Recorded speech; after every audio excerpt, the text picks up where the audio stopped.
오늘도 우리가 함께 읽은 이 예레미야 3장에 있는 이 말씀을 통해서 하나님께서 주시는 은혜를 우리가 함께 나누기를 원합니다. 여러분, 예레미야 3장 말씀에는요, 하나님께 부름받은 이 예레미야 선지자가 그 당시에 이 남쪽 유다 백성들의 이런 음란의 죄, 특별히 우상을 섬기는 죄에 대해서 책망하는 내용이 기록이 되어 있습니다. 그리고 중요한 것은 그런 백성들을 바라보시는 하나님의 마음이 기록이 되어 있습니다. 그 하나님의 마음이 뭐냐 하면, 그래도 자백하고 죄를 고백하고 하나님께 돌아오라, 이 돌아오기를 바라는 이 하나님 마음이 이 예레미야 3장에 기록이 되어 있습니다. 그리고 그 뒷부분에 거기 6절 이하에 보시면요, 이 요시야 왕 때에 개혁을 한 이야기, 그리고 회개했던 그 내용들을 기록을 하게 됩니다. 여러분, 먼저 일단 3장 1절부터 한번 보시면요, 하나님께서 비유로 설명을 해요. 이혼한 아내에 대한 율법을 가지고 이 하나님의 마음을 표현을 하게 됩니다. 여러분, 이 이혼에 대한 정서를 써주는 율법이 어디 나오냐 하면 신명기 24장에 기록이 되어 있습니다. 남편이 아내가 마음에 안 들 때, 그때는 이런 법이 없을 때는요, 남편이 자기 권위로 아내를 죽일 수도 있는 거예요. 그래서 이 여자를 보호하기 위해서 이혼 정서를 써서 주는 법을 하나님 율법으로 만듭니다. 그래서 이 아내가 마음에 안 들면 이혼 정서를 써서 여자를 쫓아보내도록 그렇게 한 것이죠. 그리고 24장 1절 이하에 보시면요, 그 쫓겨난 아내는 다른 남자와 결혼을 할 수 있습니다. 근데 그 결혼한 남편이 또 죽으면 본 남편에게는 돌아올 수 없습니다. 또 돌아오게 되면요, 음란한 여자 취급을 받게 되는 거예요. 그래서 여자가 더 힘들게 되어진다는 것이죠. 그런 법을 하나님께서 만들어 주신 거예요. 근데 이런 법을 통해서 하나님께서 자기 백성을 사랑하는 것을 말씀을 하게 되는 거예요. 율법에는 이혼한 아내를, 다른 남자를 사귀었던, 결혼했던 아내를 다시 돌아올 수 없지만, 율법은 그렇지만 이 남쪽 유다 이스라엘 백성들이요, 하나님을 남편으로 섬기다가 하나님을 버리고 우상을 섬기는, 우상으로 다른 남편을 삼은 거예요. 그래서 쫓겨난 아내와 같은데, 그래서 돌아오기만 한다면 내가 받아줄게. 음란한 여자와 같은 그런 이스라엘 백성들이지만 내가 받아줄게. 그렇게 말씀을 하는 겁니다. 법적으로는 받아들일 수 없지만 하나님이 사랑으로 받아주겠다는 거예요. 그래서 법보다 더 우선하는 것이 하나님의 사랑이라는 것을 말씀을 하게 되는 겁니다. 이게 하나님 본심이죠. 그래서 여러분 3장 1절 한번 보십시오. 어떻게 말씀하냐면, 그들이 말하기를 가령 사람이 그의 아내를 버림으로 그가 그에게서 떠나 타인의 아내가 된다 하자 남편이 그를 다시 받겠느냐? 원래는 못 받아요. 법적으로 못 받게 되어 있습니다. 그리하면 그 땅이 크게 더러워지지 아니하겠느냐 하느니라. 네가 많은 무리와 행음하고서도 내게로 돌아오려느냐? 여호와의 말씀이니라.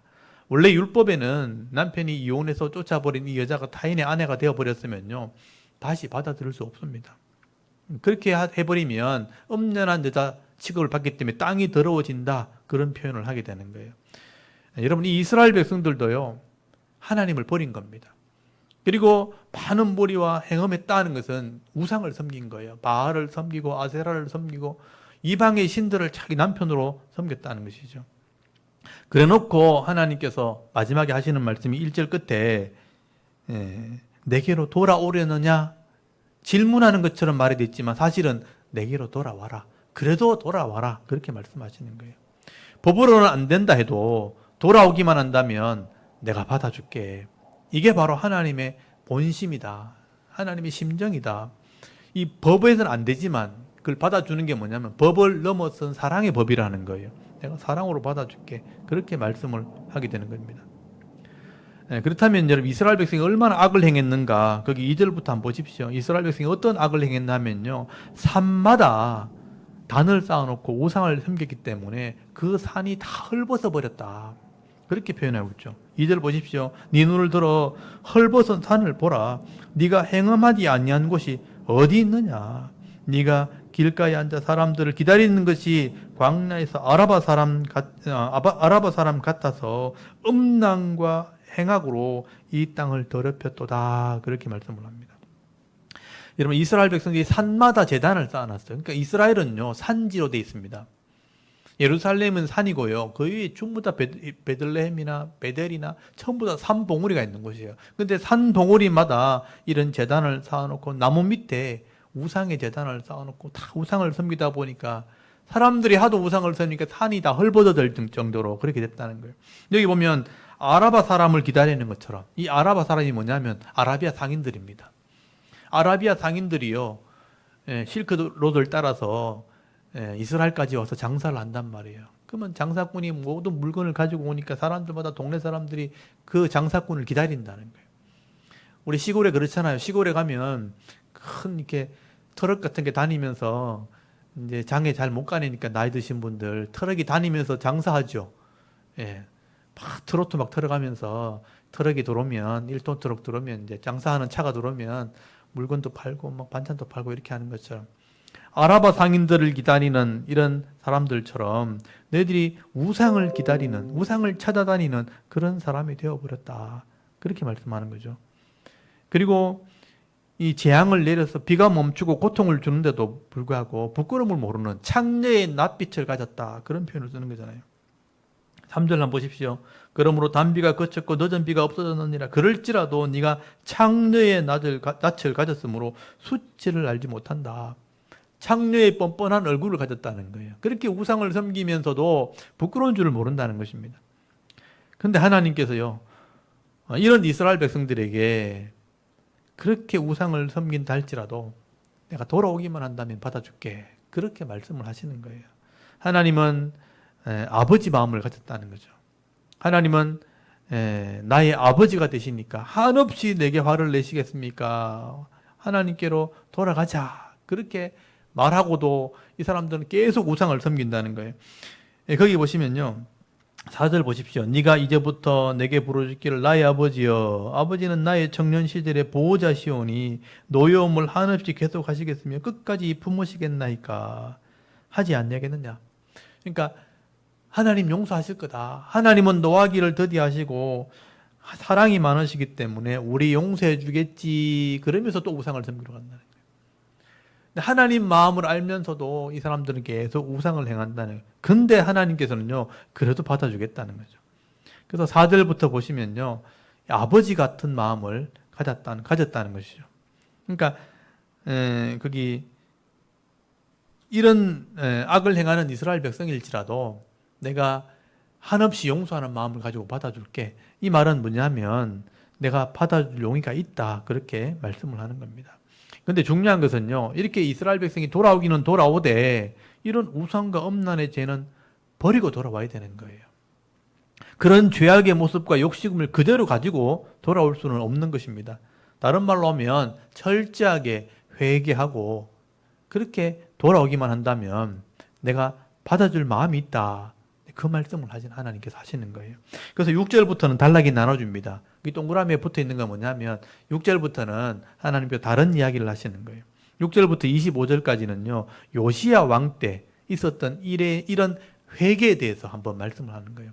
그래서 여러분 요시야 왕이 누군지를 알고 있어야 돼요.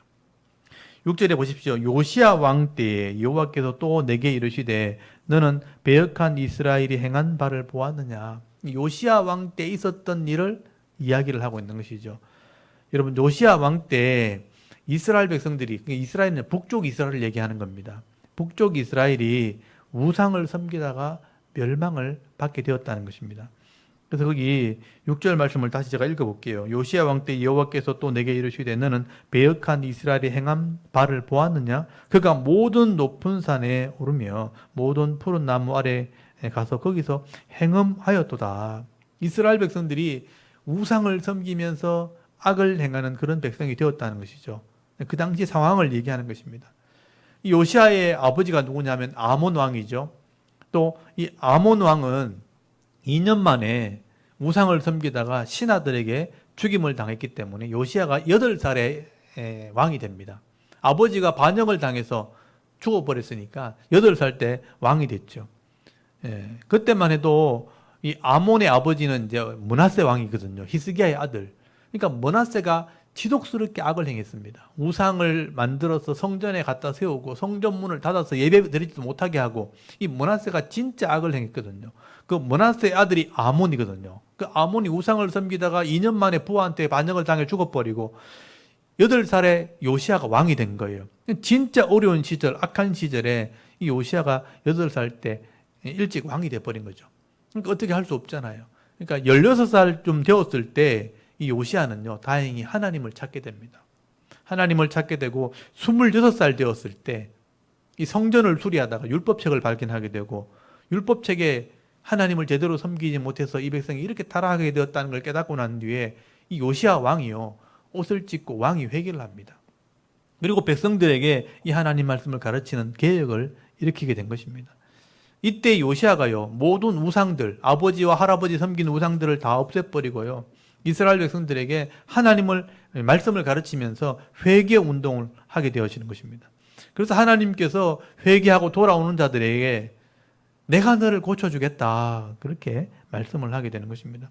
그래서 여러분 6절부터, 오늘 6절부터 22절까지는요, 이 남쪽 유다 백성들이 이런 우상의 죄에서 좀 돌이켰으면 좋겠다, 그 죄악상을 낱낱이 지금 말씀을 하게 되는 것입니다.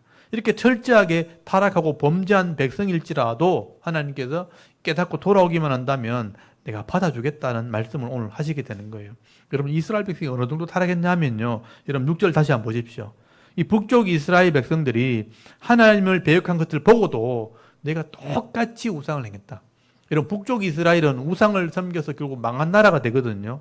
그래서 하나님이 이걸 어떻게 비유했냐면 이혼서를 써주는 것처럼 비유를 하게 되는 거예요. 여러분 8절 한번 보십시오. 내게 배역한 이스라엘이 간음을 행하였으므로 내가 그를 내쫓고 그에게 이혼서까지 주었으되 그의 반역한 자매 유다가 두려워하지 아니하고 자기도 가서 행음함을 내가 보았노라. 여기 이혼서를 써줬다는 게 뭐냐면, 북쪽 이스라엘이 우상을 섬기니까 하나님께서 이 북쪽 이스라엘을 이혼서서 쫓아보내는 것처럼, 이혼하는 것처럼 망하게 했다는 뜻이에요. 그럼 북쪽 이스라엘이 이렇게 망하는 걸 봤으면 남쪽 유다는 그렇게 안 해야지요. 근데 우상을 섬기다가 망하는 걸 보면서도 똑같이 우상을 섬기는 거 보니까 이스라엘, 이 남쪽 유다 사람들도 너무 악하다는 것을 말씀을 하게 되는 것입니다.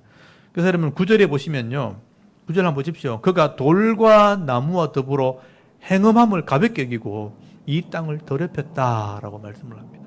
북쪽 이스라엘이 망하는 걸 보고도 BC 722년에 북쪽 이스라엘이 우상을 섬기다가 아수르에게 멸망을 당했거든요. 그걸 눈으로 보고도 남쪽 유다는요, 돌에다가 나무에다가 우상에다가 절하면서 그들을 행음하면서 섬겼다는 것입니다. 그리고 11절 12절에 보시면요, 이 먼저 망한 이 북쪽 이스라엘, 이 아수르에 잡혀가는 이 고통을 당하면서 뒤늦게 몇 사람들이요, 그걸 보고 회개한 사람이 있다는 거예요. 근데 이 북쪽 이스라엘이 나라가 망하고 고통을 당할 때 그나마 좀 몇 사람이 돌아오고 의롭게 행하는 그런 것을 봤다면 유다 사람이 좀 깨달아야 되는데, 그 유다 사람들이 이 북쪽에 돌아온 이 사람들 못하게 했다는 겁니다. 그리고 11절 한번 보십시오. 11절에 보시면요, 여호와께서 내게 이르시되 배역한 이스라엘은 반역한 유다보다 자신의 더 의로움이 나타났나니. 이 표현을 잘 보시면요, 배역한 이스라엘, 배역이란 말은 반역했다, 배반했다 이런 뜻이거든요. 배반했던 이스라엘이 반역한 유다보다 자신이 더 의로움을 나타냈다, 이렇게 표현하는 건 뭐냐면, 북쪽 이스라엘이 망할 때 자기가 고통당하면서 의로운 사람이 몇 사람이 돌아왔다는 거예요. 그래서 이 남쪽 유다보다도 자기 의를 더 드러냈다, 그렇게 말씀을 하게 되는 것입니다. 그런데 이 남쪽 유다는요, 그런 북쪽 이스라엘보다 더 못하다는 거예요. 쉽게 말하면. 그래서 13절 말씀해 보시면 하나님이 참 안타까운 마음으로 호소를 하게 되는 겁니다. 너희들은 내게 죄를 자복 좀 해라, 자백해라. 여러분 13절 보십시오. 너는 오직 네 죄를 자복하라. 이는 네 하나님 여호와를 배반하고 네 길로 달려 이방인에게로 나아가 모든 푸른 나무 아래로 가서 내 목소리를 듣지 아니하였음이라. 여호와의 말씀이니라. 하나님께서 이 남쪽 유다 사람들에게 안타깝게 호소를 하는 겁니다.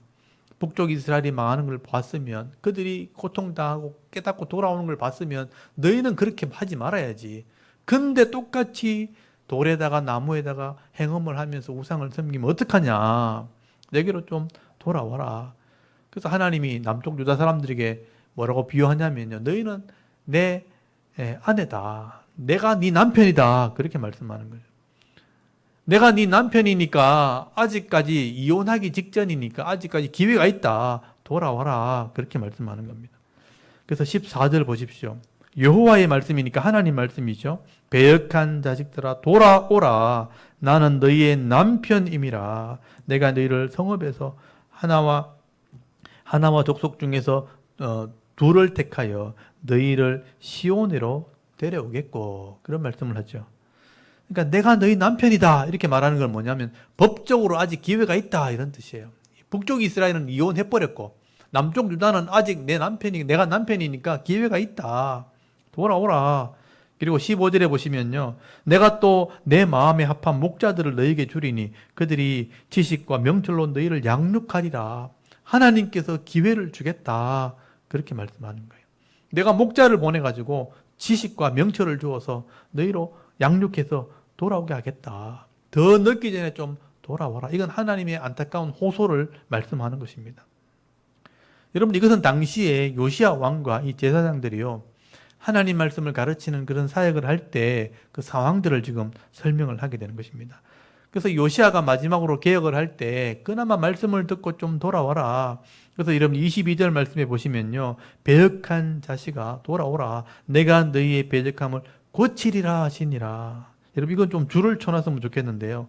여러분 22절 보세요. 배역한 자식들, 그러니까 배반한 자식들아 돌아오라. 내가 너희의 배역함, 이 반역한 것을 고치리라 하시니라. 이건 하나님 마음을 말하는 거예요. 북쪽 이스라엘이 망했고 이제 남쪽만 남았는데 남쪽이 똑같이 타락을 해가니까 너희는 내 아내고 내가 남편인데 돌아와라. 안타깝게 하나님께서 호소하시는 것입니다. 그래서 이제 요시야 왕 때 이 요시야가 하나님 말씀을 가르치면서 이 말씀을 그렇게 외치고 개혁을 했던 거예요. 근데 그때 이 하나님 말씀을 알아들은 사람들이 깨닫고 돌아온 사람들이 몇 사람 있었다는 거예요. 그래서 여기 22절 중간에 보시면요, 동그라미가 중간에 쳐져 있잖아요. 아까 일단 헷갈렸잖아요. 여기는 뭐냐면 이때 돌아왔던 사람이 있었다는 거예요. 그나마 몇 사람이 돌아왔는데 그 사람들이 뭐라고 했냐. 여기 동그라미 보시면요, 보소서 하는 거 나오죠. 돌아오라 하니까 보소서 우리가 주께 왔사오니 이런 표현 썼죠. 주는 우리의 하나님 여호와심이니이다. 이 얘기는 뭐냐면 이렇게 말하는 사람이 있었다는 얘기예요. 그 중에 남쪽 유다 사람 중에 몇 사람이 그나마 이 요시야 왕이 개혁을 할 때 하나님 말씀을 알아듣고 돌아온 사람이 있었다는 얘기를 하게 되는 것입니다.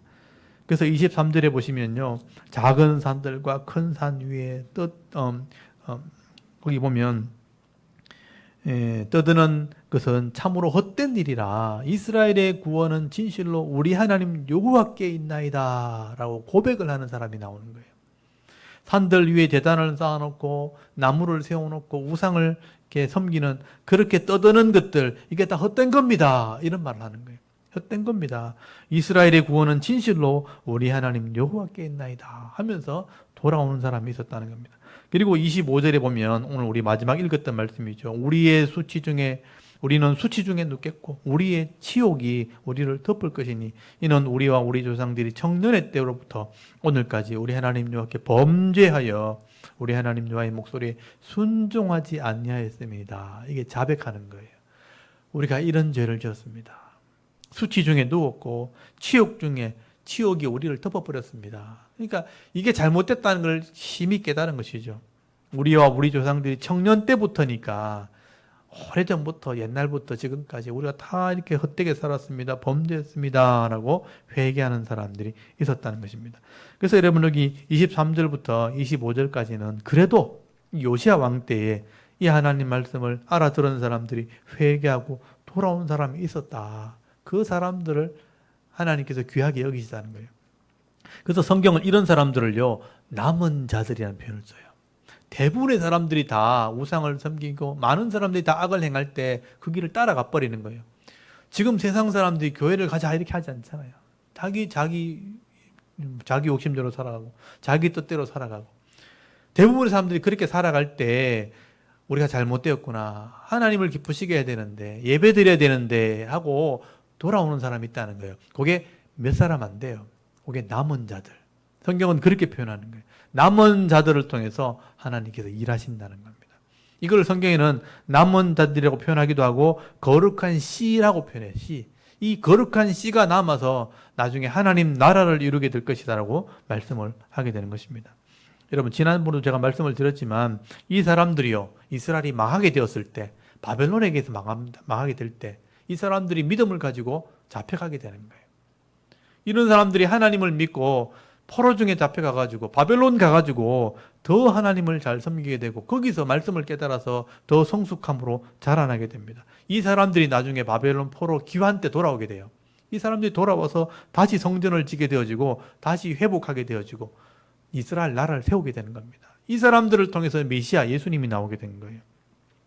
여러분 이렇게 역사를 살펴보면요 결국 하나님께서는요 이렇게 남은 자를 통해서 그 시대 하나님 말씀을 알아듣고 깨닫고 회개한 사람을 통해서 하나님께서 일하시는 것을 보게 되는 것입니다. 여러분 이렇게 하나님께서는요 죄악이 관영한 이런 세상 속에서도 회개하는 자들을 통해서 이 돌아오는 자들을 통해서 역사를 일으키시고 일하신다는 것을 여러분 기억할 수 있기를 바랍니다. 여러분 앞에서 말한 것처럼 이혼한 아내가 돌아와도 받아주지 않는 것이 법이지만 하나님이 이렇게 진정으로 회개하고 돌아오면요 받아주십니다. 이게 하나님 사랑입니다. 이것이 참 우리가 지금 해야 될 우리의 모습이라는 것을 여러분 기억할 수 있기를 바랍니다. 여러분 세상은요 죄악으로 말미암아 점점 타락하게 될 겁니다. 앞으로 종말이 온다고 하면 더 악해질 겁니다. 세상은 더 좋아지지 않을 거예요. 그런데 이런 때에 하나님께서 우리들에게 요구하시는 것이 있다면 우리가 세상을 변화시키고 우리가 세상을 바꾸는 일을 원하시진 않습니다. 우리가 변화시킬 수 있는 세상이 아니라는 거예요. 하나님 우리에게 요구하시는 건 뭐냐면 세상을 변화시키려고 하지 말고 네 자신만이라도 하나님께 돌아오라는 거예요. 네 스스로라도 하나님의 바른 예배의 삶을 살아라. 내게 돌아와라. 그래서 오늘 이 말씀을 여러분 들으셔야 되는 거예요. 여러분 거기 13절 말씀 너는 오직 네 죄를 좀 자복해라. 그리고 22절 말씀 배역한 자식들아 돌아오라. 내가 너희의 배역함을 고치리라.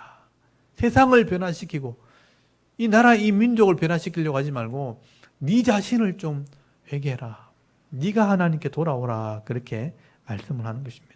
이렇게 돌아오는 자들을 하나님께서는요 고치시겠다는 거예요. 회복시켜 주겠다라고 약속을 하시는 것입니다. 그래서 여러분 시편 30편 5절 말씀에 보시면요 이런 돌아오는 자들에게 주시는 은혜를 기록을 하고 있습니다. 그의 노여움은 잠깐이요 그의 은총은 평생이로다. 저녁에 울음이 깃들을지라도 아침에는 기쁨이 오리로다. 우리가 하나님의 노여움으로 징계를 당하고 회개하는 것은요 아픈 거예요. 근데 잠깐 아프지만 그 은총은 평생 누리게 되는 것입니다. 저녁에 잠깐 어두울 때 우리가 울고 회개하면요 아침에 기쁨의 날이 돌아온다는 거예요. 그래서 우리가 잘못된 것을 회개하는 것은 잠깐의 노여움이고 고통이지만 우리가 누릴 은총과 기쁨은 평생 있다는 것을 여러분 기억하셔야 됩니다. 오늘 저와 여러분도 오늘 이 시대에 남은 자가 되어서요 하나님께 돌아오는 은혜가 있기를 바랍니다. 날마다 이 자신의 삶을 돌아보며 하나님께 돌이키게 될 때 오늘 하나님께서 약속하신 것처럼 내가 너희를 고치리라. 우리 마음을 고쳐주시고 우리 영육을 고쳐주심으로 말미암아 하나님 은혜를 누리게 하시겠다라고 말씀하시는 거예요. 그래서 여러분 고린도후서 5장 17절에 보면요 누구든지 그리스도 안에 있으면 새로운 피조물이 되는 것입니다. 새로운 피조물이라 보라 새 것이 되었도다. 그렇게 달마다 선포하시는 것입니다. 여러분 어느 시대든 간에 누구든지 그리스도 안에 있으면 새로운 피조물이 되어줄 줄 믿습니다. 이게 하나님의 약속입니다. 그러므로 우리가 대단한 일을 하는 것이 잘하는 것이 아니라 나 자신을 하나님의 사람으로 세워나가는 그 자체가 힘이고 능력이라는 것을 여러분 깨달을 수 있기를 바랍니다. 그래서 오늘 하나님의 음성을 좀 마음에 잘 새겨 들으시기 바랍니다. 그래도 돌아와라. 아무리 약해도, 아무리 타락해도, 그래도 내게로 돌아오라. 죽지 않았다면 내게로 돌아오라. 이게 바로 하나님의 음성입니다. 뭔가 큰 일을 하려고 하기보다 하나님 앞에 회개함으로 하나님께서 주시는 이 평안을 누릴 수 있는 그것이 바로 성도의 복이라는 것입니다. 오늘도 이 하나님께서 회복시켜 주시고 채워주시고 또 새롭게 해주시는 이런 은혜로 말미암아 죄를 이기고 사탄의 권세를 이기고 내 속에 있는 욕심을 이겨나가면서 넉넉히 이기는 자의 삶을 살아갈 수 있는 저와 여러분의 이런 영적인 삶의 모습이 되실 수 있기를 주의 이름으로 축원합니다. 아멘. 우리 잠깐 기도드리겠습니다. 오늘도 예배할 수 있도록 은혜 베풀어 주신 하나님 참 감사합니다. 오늘도 예배자들에게